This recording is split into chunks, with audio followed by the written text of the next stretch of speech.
Good afternoon, everyone. I think we get a bit of shade in this room compared to the others, and there's no better setting to have this discussion than in the Saudi pavilion that is meant to highlight a lot of the action that's happening on the ground to date. So today's session's title is Greening the Economy Through Finance, and I'm very happy and honored to have with me Princess Rasis bin Saud, who is spearheading a lot of the financial perspectives on the PIF towards delivering some of these notions. So it's not just Excel sheets, it's the translation of those to action on the ground as the Senior Director and Head of Financial Institutions and Investor Relations. Welcome, Princess Rasis. Thank you. Very honored equally to have Ms. Hawazin Nassif, who's joining us from the PIF as the Head of Sustainability and Stewardship. I think we're very keen and eager to get into the nitty-gritty of things, so let's not set any tones and get to the first question. The beautiful thing about what we're doing in Saudi Arabia within the general green finance framework through the leveraging of the PIF. PIF, for those of you that don't know, is the Public Investment Fund.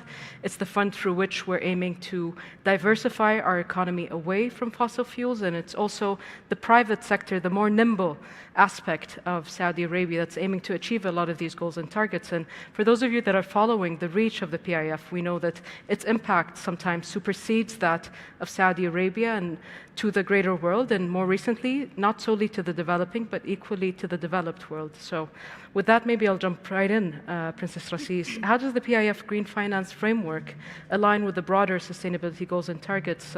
Saudi is committed in 2021 to net zero by 2060, and we want to see how this is translating on the ground from your perspective.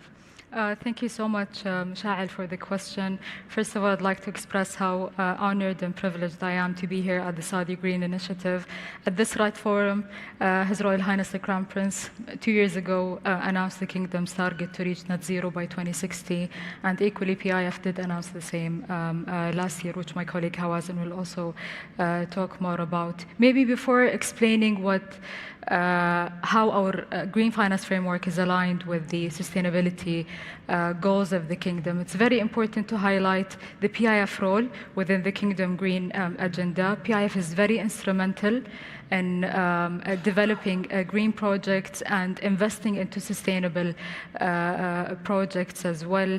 PIF is not only doing this to reduce emissions, so we're investing in projects actually and innovative ways and innovative technologies to spearhead and to accelerate the progress towards achieving our goals. And because of those reasons, we were one of the first institutions and actually the first sovereign wealth fund to explore how important it is, green financing, to support the development of those green projects. So we were the first sovereign wealth fund to publish a green finance framework 2 years ago. It was in February, actually, in 2022. The green finance framework is the basis of issuing green bonds, loans, and sukuk. It was a long discussion, I would say, with green investors. So what we did is we've eliminated all intermediaries. We spoke to the green investors directly to understand what is it that they want to see in the green finance framework and what is it that they want to invest in. And we back-solved all of this in our green finance framework, which clearly explain what are the eligible green projects. So as part of the green finance framework, we have 7 categories of eligible green projects that are across multiple sectors, from renewable energy to energy efficiency to a lot of different sectors, water pollution, and so many other things. And our green finance framework not only explain what are the projects that we want to invest in, but it explicitly identify what is the exclusion list. So we're very clear about the things that we're not going to invest in, and this is to cater to those green investors. And numbers speak louder than words. Against the Green Finance Framework, we've issued a total green bond of 8.5 billion, and this is in 1 year only. It was multiple times oversubscribed. So our first issuance was in October 2022. It was 8 times oversubscribed. It was only 3 billion issuance, but the oversubscription was around 24 billion US dollar. The second issuance was actually the largest green bond issuance ever. It was a 5.5 billion, which was also 6 times oversubscribed and reached around 30 billion of oversubscription. So because of the trust that the investors have in PIF and its green finance framework, and most importantly, in its credit story and its ability to actually deliver against those green projects, we were able to achieve high successes. And as part of our green project, we've issued 1 tranche, which is the 100 years. We were the first institution ever to issue 100-year green bond, and against that we have commitment to disclose what is the impact and what is the allocation against this green bond. So it's a long way to go. I mean, if we take, this is where we are as PIF, and this is where we are as the Kingdom. But if we take a step back and look at the global landscape, there is a long way to go globally. So if you look at a recent publication from the IMF, the International Monetary Fund, global investments into green needs to quadruple to around $5 trillion US dollar. If we look at the numbers against that, so in 2020, the investments in the green space is only 900 billion US dollars. So it's only 18% of what we need to invest on a yearly basis. If we look at the financing as well, so CBI also issued a recent report to showcase how much of the issuances and the financing is actually dedicated to green and to sustainable and social financing. In 2023, it was only 5%. Of the financing during this year that was actually catered to social and green and sustainability. But we are amongst that number. We're the highest.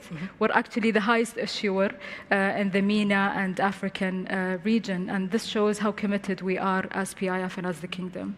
Yeah, that sort of reminds me of a quote from Václav Smil, who was talking a little bit around why we were able to get to the moon with humans and back, and not being able to wrap our heads around this climate finance piece. And the reality on the ground is that required billions, which is a lot of money, but if you have enough willingness, you can pull that around. And if you want to prove a certain win between two different blocks, the issue that we have at hand is that this transition requires, or a full transformation, as a matter of fact, requires trillions.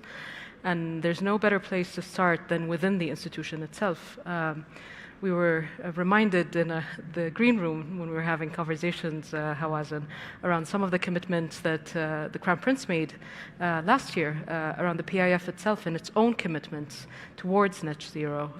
We pride ourselves in Saudi Arabia for walking the talk, and for you to be able to walk a talk, you need to plan properly and appropriately. So it's not ad hoc strategies. We're very keen to know what's happening behind closed doors before we hear and see some of its implications for next year. Thank you for having me. You're right. Last year, PIF was the first sovereign wealth fund in the MENA region and one of the first in the world to make a net zero commitment to achieve net zero by 2050.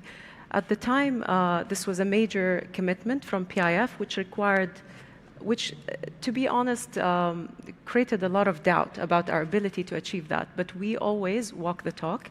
And since then, we've made tremendous progress. Number one, of course, we were able to calculate the emissions, our corporate emissions, and understand how much do we emit. And that includes our employees, our buildings, travel, and so on. And then emissions reduction plans were developed to deal with those emissions. Now, the bigger piece of the work was how do we understand the emissions of our investments, our global portfolio. And that's all over the world, different types of investments, funds, direct, indirect, and so forth. And that work was concluded about a month ago. And so we now have a very clear understanding of the baseline, of our emissions baseline, which then enables us to strategize. How do we get to net zero by 2050? And that work we will start in 2024. Once that work concludes, we will be able to understand exactly how do we reach that target. But that's just one of the things that we did in previous years. One of the things that I would say instigated that thinking is the ESG strategy that was developed and the roadmap, which basically helped us understand how do we improve the PIF performance on sustainability across our entire portfolio. And all these, so many things and efforts and strategies were put in place, including 14 sector-specific frameworks that help us manage the performance of our companies within their sectors and within their geographies and within even their level of maturity. And so I'm very proud that because of all our efforts, our rating improved, our sustainability, governance, and resilience improved in just 2 years from 71 to 7th globally. So we rank 7th globally today. We were also quoted as the most improved sovereign wealth fund in the world on sustainability, and we are now ranked number 1 in the Middle East, according to the Global Sovereign Wealth Fund. That is among 100 sovereign wealth funds that were ranked. So it's honestly, it's not just about what we say, but what we do as well. And we are very, very focused on value creation. So what we really focus on is how do we protect the value of our investments against ESG risks? How do we understand the exposure, but also manage that exposure? And as well, how do we invest impactfully? So how do we change the performance of our companies as we progress? And so we're just very proud of all the progress that we've made. In all honesty, you hear a lot of talk about what different investors do. And one of the things that really resonated with me is His Royal Highness's statement when he said Saudi Arabia is the greatest success story of the 21st century. I believe that once the dust settles and once we hit 2030, people will look back and think of Saudi Arabia as the greatest sustainability story of the 21st century as well. I mean, I fully agree. I'm clapping for the ambition because we share it. Both my partner and I, Noura, have been working quite heavily on trying to push the country towards a safer operating space, which we were all collectively, I think everyone who's focusing on that space, able to achieve and be rewarded for it internally when the announcement of the net zero by 2060 goal was announced. The first thing that I said to our colleagues when that has happened is, you watch us, this is Saudi Arabia with the main superpower that we have, the power of our youth and our institutions, and our level of ambition will be able to achieve that well before 2060. We're sort of betting between 40 or 45, but this is something that's definitely not far from our grasp.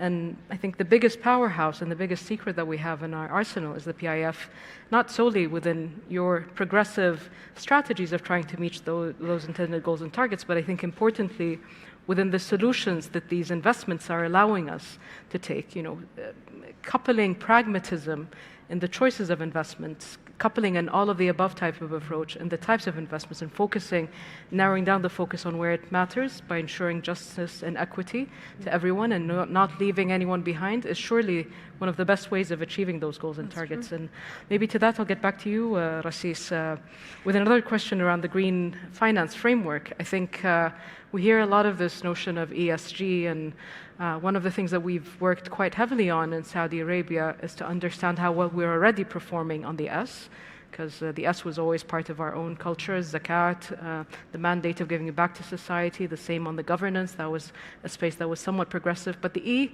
component required a little bit of a wider lens and to allow for a framework that was more aligned with how we chose our pathway to decarbonization. So maybe you could shed a little bit of light around the positioning of the PIF in the environmentally responsible investment strategies, and how do you align with global standards on that front? So if you look at our green finance framework, it's very much aligned with global standards. So our framework is already aligned with the ICMA principle, which is the International Capital Market Association principles, and the Loan Association principles as well. It received a second-party opinion from DNP confirming the alignment of our green finance framework with international standards. And if you look at how do we govern using the proceeds of the green finance framework, it's very much governed that we only take the share of PIF investments into those projects to avoid any double counting. Against the green finance framework, I mentioned that we've already published our allocation and impact report, which is our commitment to transparency, and we are committed to publish this report for the next 100 years and even more. And our recent report that was published, and by the way, all of which is already a public document, it's on our website, so I definitely encourage everyone to look at the framework and at the allocation and impact report. Against the 8.5 billion green bond that we've issued, we've allocated 1.3 to 35 eligible green projects. Just to give you maybe a couple of numbers, so those green projects that we've invested in are and should basically eliminate or avoid 3.5 million ton of carbon emissions. And we're doing more, and this is only a fraction of what we're planning to do basically against our green finance framework. Yeah, I think this is really important on the translational piece. A lot of people look at random documents that have projections or lines, squiggles, that are telling you this is what the future is like, and without putting this concrete action that solidifies it, this will only be a dream and a wish and a desire, but what we're understanding from your side is that this is being translated into specifics. Absolutely, and to specific projects as well. So just to give you maybe a couple of examples, one of our investment is in INWA, which is NEOM Energy and Water company, basically. So through our investment in INWA, basically, we're planning to avoid around 700,000 tons of carbon emissions. One of our investments is also into Red Sea Global, for example, which is a sophisticated tourism, destination and sustainable tourism destination. Through our investment, we're also planning to avoid around 190,000 tons of carbon emissions. Jeddah Development Company, for example, and this is per annum, so all of those numbers are actually per annum. Jeddah Development Company, through our investment in Jeddah Development Company, we're also planning to, and through our investment, we're aiming to avoid 1.9 million tons of carbon emissions per annum. A lot of ambitions, but a lot of progress, and this is the most important thing. Absolutely. I think one of the most moving aspects of your framing, Rasis, is that it's focusing on all of the above and not solely on the carbon aspect of it. So, for example, the Red Sea Global is meeting a lot of really ambitious requirements on the ecosystem regeneration perspective. And one of the things that we've also gone into discussions with NEOM and others is that there's a big focus on not leaving anyone behind. So I always give this example: when you want to protect the Red Sea, it's one thing to focus on the Saudi coast of the Red Sea, but if you're not to focus on the Sudanese side, on Egypt, on the rest of the other coast, maybe your effort would be a half measure, because that's not how ecosystems work on lines on a map. So this is what really gets us engaged into the efforts that are happening from the PIF, and maybe not only feel encouraged and happy about them, but feel like there's a true opportunity there for a just and an equitable transition in the longer run towards a safer operating space. And maybe that gets me to the next question to you, Hawazin. I mean, we hear a lot about this notion of a just transition and a just and an equitable transition. What does that mean to you, and how can businesses and investors work together? I think this is one of the most beautiful things that I've heard so far, is that there's no barriers to these discussions. You're engaging with the stakeholders themselves, and you're engaging with as many of the stakeholders as possible, and that means that whatever will emerge, hopefully, will be something that's actionable and deployable on the ground. So maybe you can shed a bit of light on that. Yes, I think the key message here is that our understanding or our view of just transition is a transition that leaves no one behind. It is a transition that is based on pragmatism, logic, and inclusiveness, and that is the approach as well of Saudi Arabia. When we think of transition, we think as well of transitions, actually, not just one transition. There are many ways to get different countries who are at different stages of development to where we all need to be. And that cannot be an approach that believes in a one-size-fits-all approach. It's a customized approach. It takes into account the realities on the ground for each and every country. And that, we think, will lesser the divide between the global north and the global south. We believe in energy, access to energy for all. And so PIF invests, while Saudi Arabia is obviously one of the biggest producers of oil and gas in the world, we also invest heavily in renewable energy. And so PIF is responsible for 70% of Saudi's renewable energy pipeline by 2030. We've invested in green hydrogen, and actually, we are one of the founders of One Planet Sovereign Wealth Fund, which which encourages the investment community to look at climate data, integrate that climate data into performance management of investments, and as well, it is a pro-climate disclosure community that encourages everyone to collect climate data and disclose. All of these efforts, we believe, will get us to a place where we can understand truly what the challenge is, but without penalizing or having any biases against different nations and their unique experiences. As well, we lead the green hydrogen track alongside Mubadala and Masdar. The green hydrogen track is focused on de-risking investments in hydrogen and encouraging the investment community to work as well on offtake agreements, which will then help us really move forward with the green hydrogen agenda. But in a nutshell, the transition of the world to clean energy, or the green transition in general, should not create unnecessary losers and should not create unnecessary disruptions. We believe in order, and we believe in pragmatism. And I think our approach speaks volumes to that.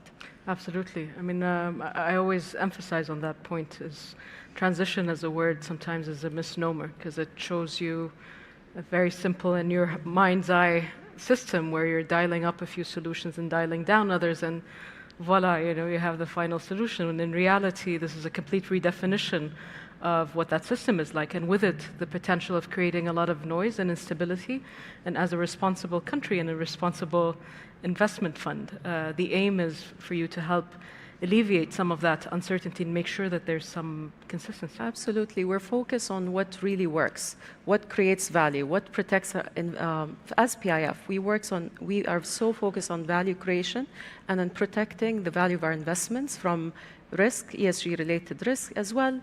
We are so pragmatic in the sense that we develop our own way of doing things, a way that works for us and for our investments.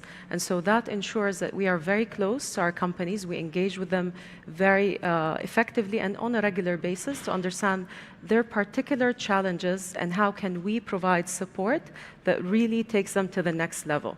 Because ultimately what we want to see is continuous progress towards a more sustainable performance, which helps us, but then also helps the country achieve its target, including net zero by 2060 and other commitments as well. Yeah, and I think the PIF being the first investor mover in a lot of these spaces in Saudi Arabia has a massive role. I don't know if either of you wants to reflect on that, but when we're discussing some of these goals of net zero by 2060, the level of awareness, let's say, in Saudi Arabia has been risen since the announcement of the first commitments in the first SGI. But the translational piece, let's say, is a little bit lacking in terms of what tools could be deployed, what sort of frameworks, what sort of definitions and semantics are we wrapping our heads around. So maybe other of you can reflect on what sort of leading role is the PIF taking there, and how can this help crowd in more funding and financing to help us achieve these goals and targets? So I think maybe I'll add just a couple of points. So it's not only since the announcement of Saudi's net zero emissions. If you look at even the document of Vision 2030, you will see a lot of reference to the E, to the S, to the G. So we've had these goals long time ago, and we're planning to actually achieve those goals through our investment. However, those targets help us, strategize and have a concrete, I would say, roadmap that we can progress towards. From our side, I think, and even His Excellency, the Governor mentioned a week ago at the Saudi Green Initiative that there's a lot of appetite globally to invest into green investments. What investors really want to see is credible and progress towards those green investments, and we were able to showcase how credible we are. When we first issued our green bond, there was a lot of questions. Why would PIF issue a green bond? Why is this important? So a lot of education actually took place from our side to educate not only actually the mass, I would say. So a lot of announcements were following up just to explain why green bonds are important, why investing into those green projects are important, not only from an ESG element, but also from a social, element for the people, so people can feel the change of those projects as we go. And maybe, how was anyone add more? Absolutely, and I think one of the issues that kept coming up this COP is the financing gap. Emerging markets constitute 86% of the global population. They contribute to 58% of global GDP, yet they only get less than 10% of ESG investments. That's according to the FII Institute, which we are a partner in. This creates more than 5 trillion investment gap, which then puts the emerging markets in a disadvantaged position as they struggle, to be honest, to transition and to meet the standards that are being set globally.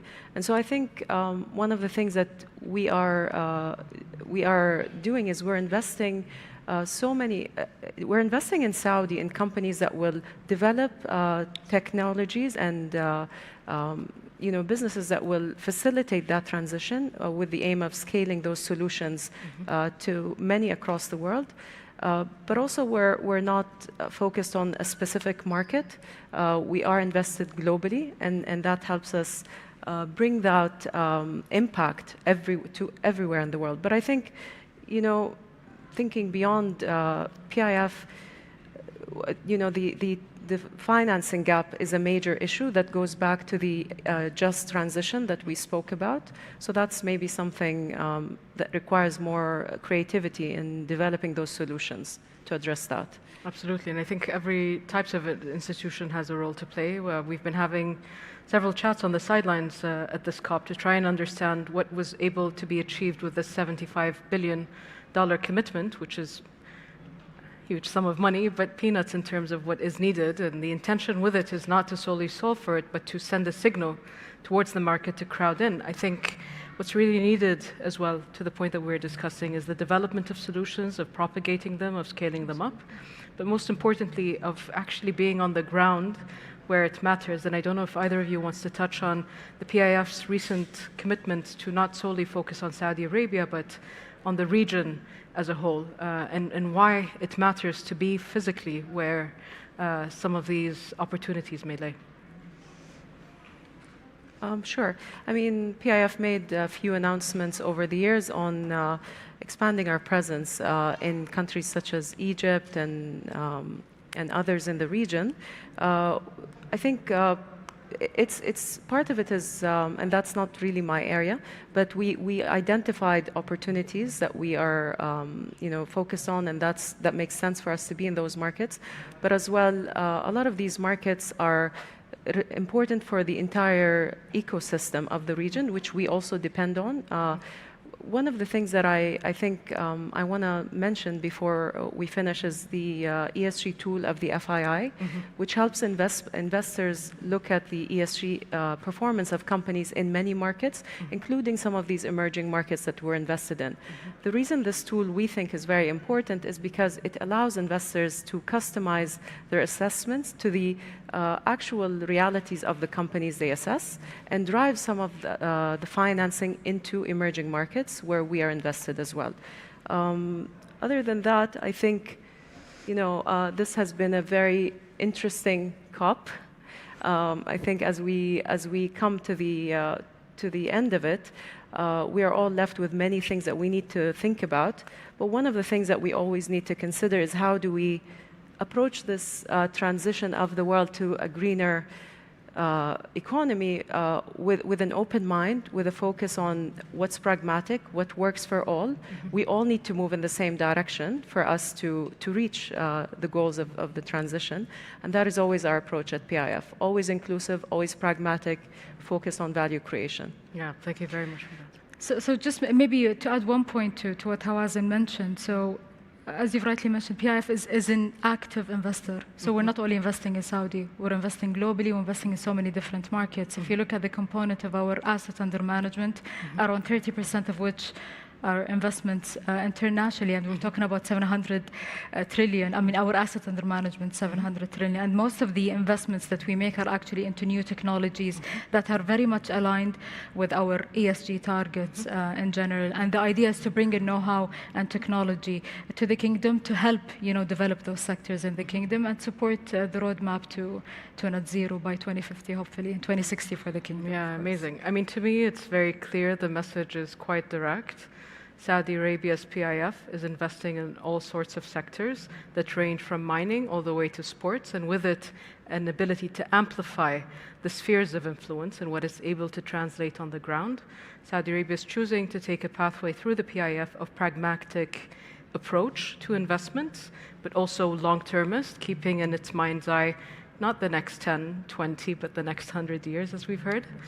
And the last bit that I also want to encourage everyone, maybe before we open up the floor to the room here, is Saudi Arabia's PIF and all of its institutions are there to walk the talk. So it's not about empty documents, it's not about random Excel sheets that do not take into consideration negative or positive externalities. It's a long-termist view that's comprehensive and holistic.